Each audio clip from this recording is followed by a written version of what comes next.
Hi friends, welcome to our channel. అందరూ ఎలా ఉన్నారు ఫ్రెండ్స్? బాగున్నారా? నేను కూడా చాలా బాగున్నాను. ఈరోజు రవ్వతో అయితే చాలా సింపుల్గానే లడ్డు అయితే చేసి చూపిస్తున్నాను. ఎప్పుడు ఒకేలా కాకుండా ఇలా ఒకసారి ట్రై చేయండి. 1 వీక్ వరకు కూడా చాలా ఫ్రెష్గా ఉంటాయి, అలాగే జ్యూసీగా ఉంటాయి. ఎక్కువ శ్రమ పడే అవసరం లేదు, చాలా సింపుల్గా అయితే చేసుకోవచ్చు. నెయ్యి లేకుండానే ఇలా ఒకసారి ట్రై చేయండి.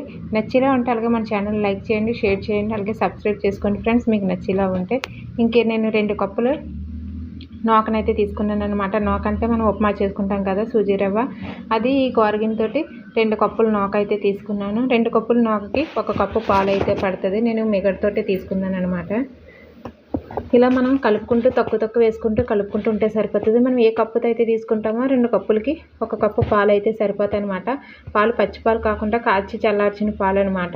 ఇలాగా మనం పిండిని అయితే కలిపేసుకొని ఒక 2 మినిట్స్ పాటు మూత పెట్టుకొని అయితే పక్కన పెట్టేసుకోవాలి. పెట్టుకున్న దాన్ని మళ్ళీ తీసుకొని ఇలా ఎన్ని ఉండలు అయితే మనకి చపాతీ ఉండలాగా చేసేసుకొని పక్కన పెట్టేసుకొని ఇలా చపాతీ పీటను అయితే తీసేసుకొని దాని మీద 1 స్పూను ఆయిల్ కానీ నెయ్యి కానీ వేసుకొని ఇలా పలసగా చపాతీలాగా అయితే చేసుకోవాలి. మరీ మందంగా చేసుకోవాల్సిన లేదు.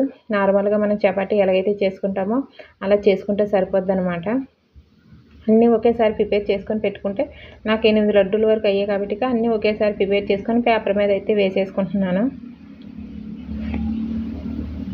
ఇలా చూసారా, మరీ పలసగా కాకుండా మరీ లావుగా కాకుండా మీడియంలోని మనం పాకుంటే సరిపోతుంది. మనం ఇలా చపాతీ కాల్చుకుంటాం కదా, చపాతీ పెనం మీద అయితే వేసేసుకోవాలి. వేడైన తర్వాత ఇటు అటు కూడా కొద్దిగా నెయ్యిని అయితే వేసుకొని మనం కాల్చుకున్నా పర్లేదు. నెయ్యి లేకపోతే నూనెతో సరే కాల్చుకున్నా సరే బాగానే ఉంటుంది. కాకపోతే నేను ఇలాగా నెయ్యిని అయితే కరిగించుకొని పక్కన ఉంచుకున్నాను కాబట్టి నెయ్యితో కాల్చుకుంటున్నాను. టేస్ట్ అయితే బాగుంటుందని. ఈ కలర్లోకి వస్తే సరిపోద్ది అనమాట.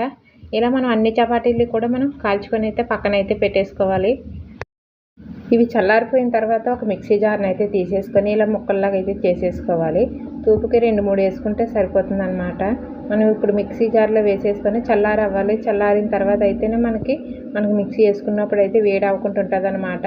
నేను ఒక తూపుకి అయితే 3 చపాతీలు అయితే వేసేసుకొని అందులో మనకి తెల్లెచ్చీలు కూడా 4 వేసుకున్నాను అనమాట. ఇలా మరీ మెత్తగా కాకుండా ఇలా బరగ్గా పట్టుకుంటే మనకు సరిపోతుంది అనమాట.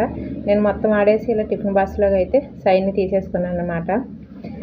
మొత్తం మనం ఎన్ని చపాతీలు అయితే చేసుకున్నామో అన్ని చపాతీలు కూడా ఇలా మనం మిక్సీని అయితే పెట్టేసుకోవాలి. మనకు మెత్తగా కావాలంటే మెత్తగా పెట్టుకున్నా సరే బాగానే ఉంటుంది. అయితే 2 కప్పుల నూకకి 1 కప్పు తక్కువే ఇంకా బెల్లాన్ని తీసుకుంటే సరిపోతుంది. నేను 1 కప్పు తీసుకున్నాను. పిల్లలు స్వీట్ ఎక్కువ తింటారు కాబట్టి సగం పొడి పక్కన ఉంచుకున్నాను కదా, సగం పొడి మిక్సీలో పాటు బెల్లాన్ని అయితే వాడేసాను. అలా ఆడడం వల్ల మనం బెల్లం ఇందులో కలిసిపోయి ఈవెన్గా అవుతుంది అనమాట. మిగతా పొడిని కూడా ఇందులో వేసేసుకొని బాగా మిక్స్ చేసుకోవాలి. మనకు నెయ్యి ఏమీ పడదనమాట. ఇంక ఈ బెల్లము దీంతో మనకి లడ్డు అన్నది అయిపోతుంది.